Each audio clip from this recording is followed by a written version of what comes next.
بڑے امپورٹنٹ ہیں۔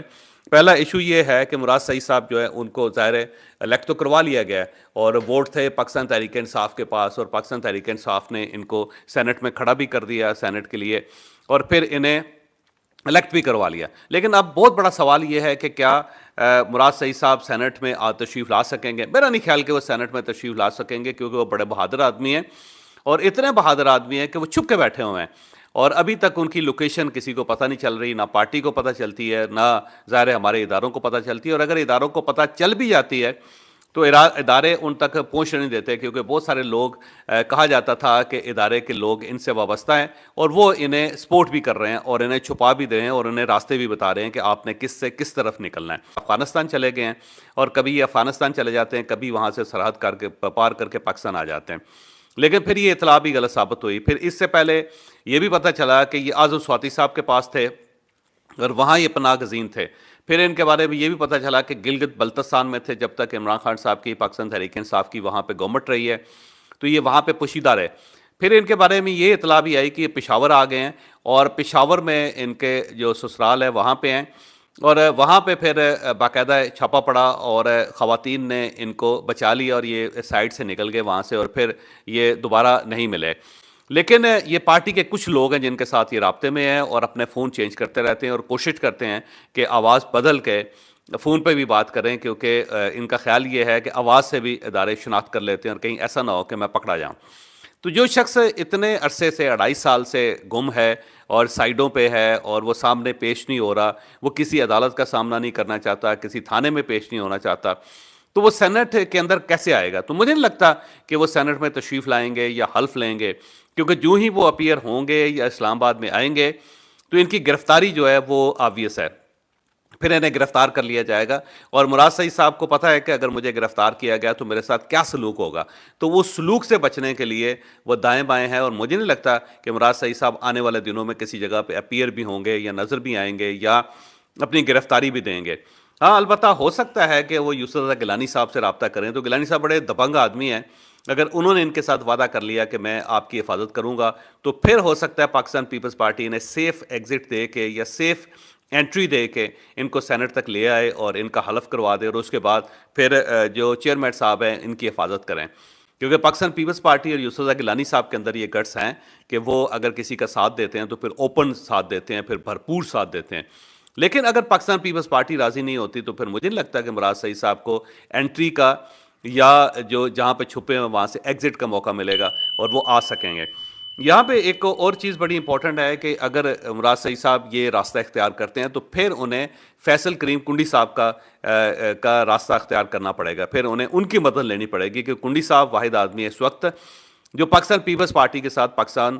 تحریک انصاف کی کوئی ڈیل کروا سکتے ہیں، یا مراد سعید صاحب کی ڈیل کروا سکتے ہیں۔ اگر مراد سعید صاحب فیصل کریم کنڈی صاحب کا فائدہ اٹھاتے ہیں، یا ان کے دروازے پہ ان کو جانا پڑتا ہے، تو پھر وہ جو پرانا خیال تھا گڈا پور صاحب کا کہ فیصل کریم کنڈی صاحب کو میں ہلنے نہیں دوں گا، میں ان کے دروازے بند کر دوں گا، میں ان کی گاڑیوں کا پیٹرول بند کر دوں گا، میں گورنر ہاؤس ان سے خالی کروا لوں گا، اور ساتھ ساتھ فیصل کریم کنڈی صاحب پہ اوپر انہوں نے پابندی لگائی ہوئی ہے کہ وہ کے پی ہاؤس اسلام آباد استعمال نہیں کر سکتے، تو پھر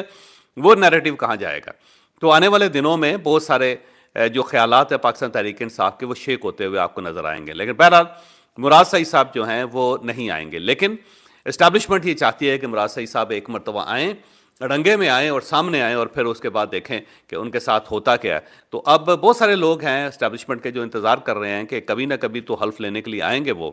لیکن پاکستان تحریک انصاف نے یہ موقف اختیار کرنے کا فیصلہ کیا ہے کہ ہم اسحاق ڈار صاحب کی مثال دیں گے کہ اسحاق ڈار صاحب بھی الیکٹ ہوئے تھے، لیکن جب تک پاکستان مسلم لیگ نون کے حالات ٹھیک نہیں ہوئے ڈار صاحب نے آ کے حلف نہیں لیا تھا، اور وہ باہر بیٹھے ہوئے تھے، اور بار بار ان کو کہا جاتا تھا کہ آپ کی سیٹ ختم ہو جائے گی، خطرے میں پڑ جائے گی، تو بہتر یہ ہے کہ آپ یہاں تشریف لائیں اور حلف لیں۔ لیکن کیونکہ انہوں نے حلف نہیں لیا تو اسی پلی کی بنیاد پہ یا اسی بنیاد پہ ہم یہ کہہ سکتے ہیں کہ مراد سعید صاحب جو ہیں وہ ان قریب آئیں گے، اور اس وقت تک مراد سعید صاحب آ کے حلف نہیں لیں گے جب تک پاکستان تحریک انصاف کے حالات ٹھیک نہیں ہوتے۔ تو یہ جواز پاکستان تحریک انصاف نے فیصلہ کیا ہے کہ آنے والے دنوں میں ہم چوز کریں گے، اور اس طرح مراد سعید صاحب کو ہم بچائیں گے اداروں سے۔ لیکن اب سوال پھر وہی ہے کہ اس وقت جو پاکستان تحریک انصاف ہے اس کے 22 ارکان ہیں سینٹ کے اندر، سب سے زیادہ ارکان پاکستان پیپلز پارٹی کے ہیں، 26 ہیں، اور 22 پاکستان تحریک انصاف کے ہیں، 20 ارکان جو ہیں وہ ظاہر ہے پاکستان مسلم لیگ نون کے ہیں. اس طرح تقریباً 66 ارکان بنتے ہیں اپوزیشن کے، گورنمنٹ کے، اس وقت گورنمنٹ کے اتحاد کے. اب اگر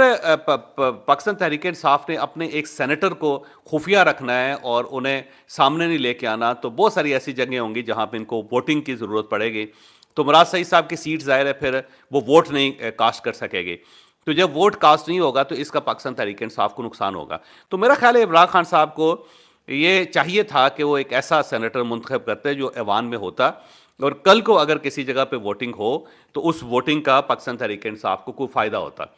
تو اس طرح عمران خان صاحب نے اپنی ایک سیٹ ضائع کی ہے، لیکن ساتھ ساتھ سمبولیکلی انہوں نے ثابت بھی کیا ہے جی کہ ہم اپنے ساتھی کو نہیں بھولتے. مراد سعید صاحب سٹل گیم کے اندر ہیں، ہم نے انہیں الیکٹ کروایا. اسٹیبلشمنٹ جتنا چاہے روک لے، الیکشن کمیشن جتنا چاہے روک لے، عدالتیں جتنا چاہیں روک لیں، لیکن جہاں پہ ہمارا بس چلے گا ہم اسے استعمال کریں گے. سمبولیکلی فائدہ ہوا ہے،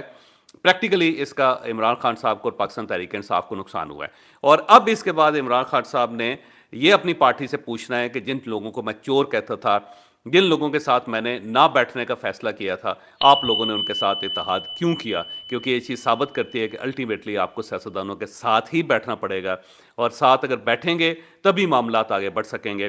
پاکستان تحریک انصاف کو اس واقعے سے یہ سیکھنا چاہیے کہ اگر سینٹ کے الیکشن کے لیے ہمیں مولانا فضل الرحمان صاحب، میاں نواز شریف صاحب، آصف علی زرداری صاحب کی ضرورت پڑ سکتی ہے، تو پھر ہمیں یہ جو بڑا مسئلہ ہے اس سے نکلنے کے لیے بھی ہمیں انہی کی مدد چاہیے ہوگی، پھر ہمیں انہی کے ساتھ بیٹھنا ہوگا.